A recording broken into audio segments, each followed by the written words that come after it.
picked the worst place to vlog this. Anyways, it's really bright. I'm at June Lake, California, top of 395, heading towards Death Valley and Mount Whitney. So I'm here by myself at my lake and just enjoying the view. But first, shades on. Alright, there we go. It's like really bright. It's like hurting my eyes. Anyways, I love traveling alone. I like being by myself, and I think it's good for people to travel alone. It gives you time to yourself, reflect on everything, and the only time I ever feel free and happy is when I'm traveling on the road, living that hobo, car-dwelling life, and doing stuff like this makes me feel really free and liberated and happy. And I was thinking today, like, what does it mean to be free? Does it mean, like, good health, being out of debt, being successful, or maybe letting go of things? And I don't let go. I hang on to a lot, and I think I'm my own worst prisoner in my torment. I've not been free in a long time. I mean, I only feel free when I'm doing shit like this, maybe once a year at most, if I'm lucky. So yeah, even though I'm traveling right now and doing what I love doing, I still feel I'm trapped in this torment, and I carry the weight of the world. I carry so much on my shoulders, and my heart just still feels heavy and sad. I don't know what to do with it. I try to write things, like write in my journal, play piano, like I try to find ways to cope with it, but I think in the long run, I think I'm just not meant to let things go. I think maybe I hang on to these regrets, remorses, and guilt, to remind myself to be a better person, because I've not been the best person. I've been really shitty to people recently, and I think that's why I've been alone and single for a long time. Like, I'm not capable of giving myself, I'm not capable of giving love. I feel like I'm best being by myself. I'm a lone wolf, and I kind of like that about myself. I enjoy my own company, and I think it's good for me. So I'm hoping, this trip so far it's been good, like, not thinking and also thinking at the same time. Had a little emotional time last night thinking about Death Valley and last time I was there, and it's very bittersweet for me. So I'll be going there tomorrow, and I will never take a significant other to Death Valley ever again, because it's my favorite place in the world, and that experience and what happened afterwards just kind of tainted everything for me. So I have to protect the things I love most, which is Death Valley, Zion National Park, and a couple of swimming holes up in my county where I live. I hold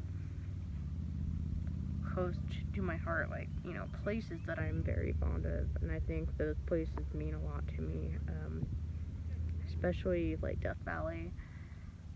Yeah, it's gonna be hot as fuck, but I'm looking forward to it.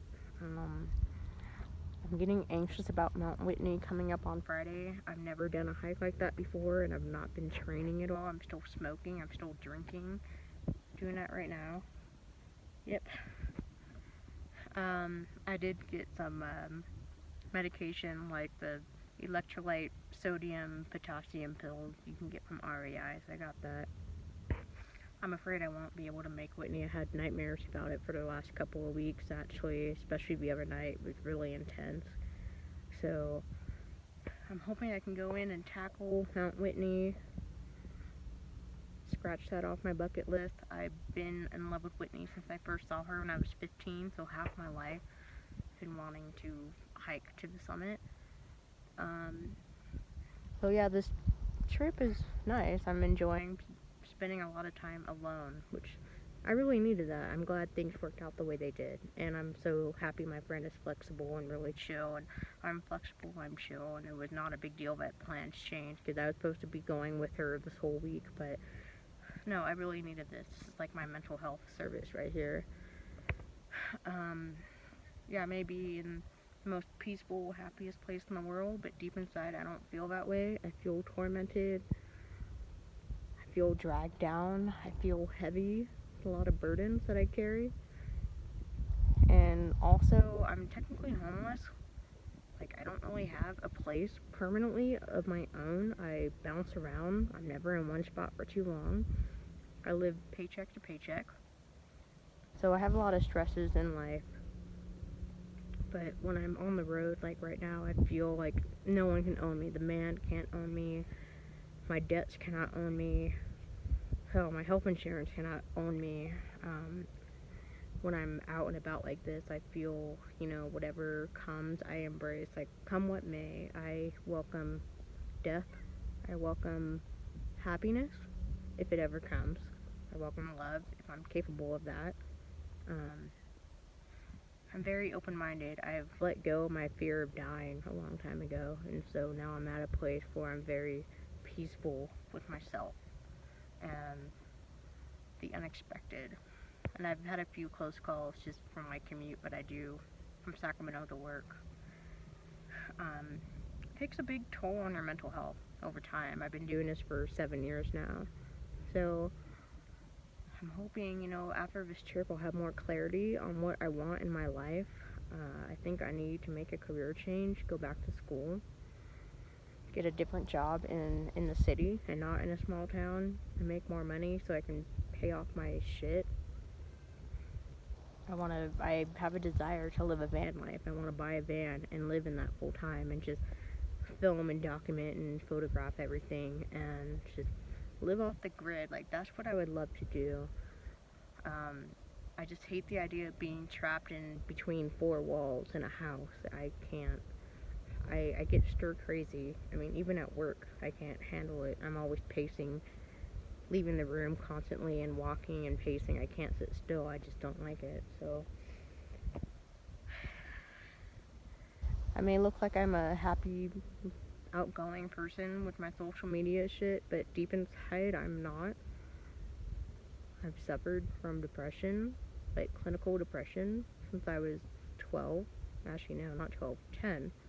And had several suicide attempts and done some really reckless things that could have killed me and other innocent people in the process. But I have a very dark, heavy thing that I carry with me every day, and I'm thankful that no one got hurt. I didn't get hurt. No one was killed.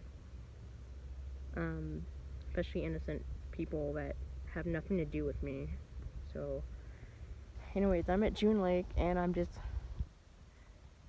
the sun is setting. It's really bright. My eyes are hurting right now because it's so damn bright, but it's so peaceful and quiet up here. Like, there's no loud boats, no loud music. It's so nice.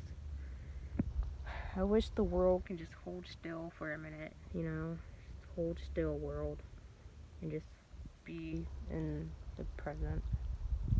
Even though I'm not always, I'm in my past a lot, but I try to use those as a learning mechanism, of like a teaching tool to be a better human in the future, people, and not be a fucking asshole and hurt people with my words or actions. And honestly, I'm a piece of shit human, so I'm gonna end my blog because people are walking up and I feel really weird.